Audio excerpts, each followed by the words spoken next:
Hi, welcome to HardReset.Info channel, dear viewers. In front of me OPPO Find X5 Lite, and now I'm gonna show you how to clean your USB charging port using household items. Okay, firstly, remember one rule. Never use metal objects to clean the connector so as not to damage your USB charging port and water resistant. I suggest to use an old toothbrush, which you no longer use. Okay, let's start. As you can see, there is something in my charging port that prevents the charging cable from going all the way into the connector, and now we are going to try to clear it. Okay, firstly you need to take off the cover,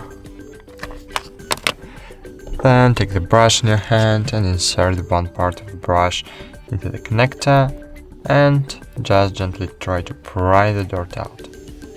Okay, that's it. Thanks for watching, like this video, subscribe to our channel, and bye, see you!